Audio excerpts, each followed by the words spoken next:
Após polêmicas nas redes sociais durante a campanha eleitoral de 2018, o Conselho Nacional de Justiça trabalha para conciliar liberdade de expressão e a presença de magistrados nas redes sociais. Leandro é juiz assessor no Tribunal de Justiça de São Paulo, onde o acesso às mídias sociais é bloqueado. Como a carreira, em geral, pede para que se seja discreto, em geral, a gente se mantém um pouco mais distante das redes sociais. O uso das redes sociais por magistrados ganhou repercussão nas eleições do ano passado, quando começaram a viralizar posts com apoio ou críticas a candidatos. Postura condenada pelo provimento 71 da Corregedoria Nacional de Justiça.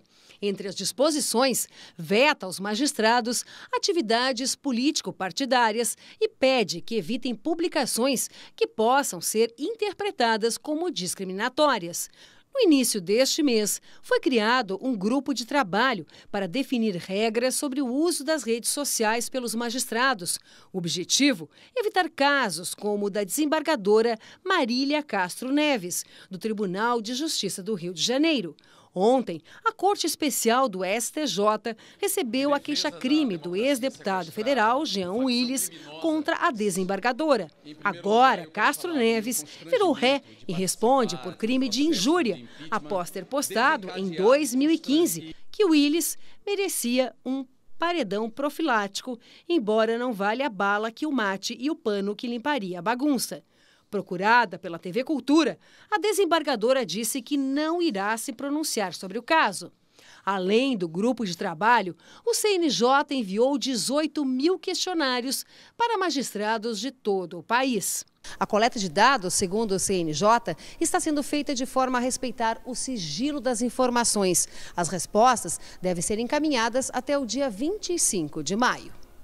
Hoje em São Paulo, o encontro reuniu os corregedores gerais dos tribunais de justiça de todo o país. Segundo o presidente da Associação dos Magistrados Brasileiros, quase 80% dos juízes e desembargadores utilizam redes sociais. Nós acabamos de solicitar também que esse grupo faça audiências públicas, ouça a magistratura, muito especialmente, porque nós temos uma preocupação, de um lado, com os riscos que a rede apresenta, em segundo, em resguardar o direito de expressão da magistratura.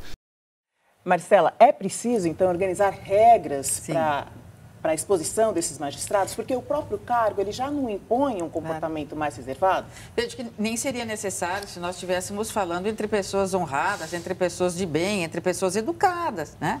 Porque não pode o magistrado usar nenhuma rede social, né? Ele já fez essa opção, ele já escolheu essa profissão entre tantas outras, porque ele tem que ter uma reserva, uma descrição, um protocolo que ele tem que seguir, uma liturgia do cargo.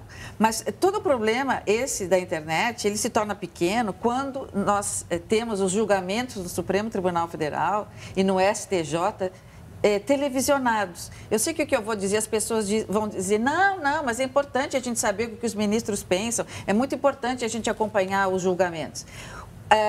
O Brasil, talvez, eu vou dizer talvez porque não tenho certeza, é o único país do mundo onde a gente assiste um julgamento da Suprema Corte.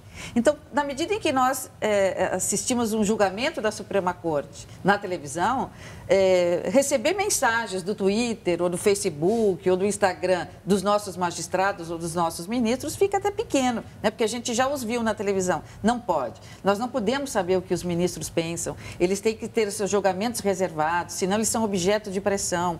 Eles devem evitar a rede, ter os seus grupos lá com as suas famílias, com os seus amigos queridos, mas nunca publicarem, porque eles se põem em risco e também se tornam vulneráveis.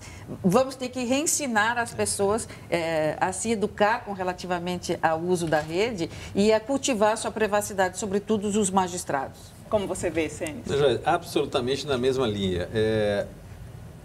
A gente confiou no bom senso desses agentes públicos e principalmente dos agentes da Justiça, Ministério Público, magistrados, etc., que eles, na função nobre, absolutamente nobre, que a sociedade delega a eles, esses caras, eles têm a função que que a sociedade delega a eles a função de arbitrar casos entre particulares, entre empresas. Nossos valores mais importantes, A gente passa para ele julga a nossa liberdade, o sujeito pode te condenar, ou seja, a sociedade realmente atribui a esse pessoal uma importância, e eu julgo isso a questão mais central do processo civilizatório da humanidade. Assim, não importa se você é preto, branco, esquerda, direita, você tem direitos, e esse corpo que a sociedade organiza, o corpo do judiciário, ele vai ser aquele que vai fazer esse julgamento por base nas leis da maneira mais isenta. A sociedade precisa confiar nisso.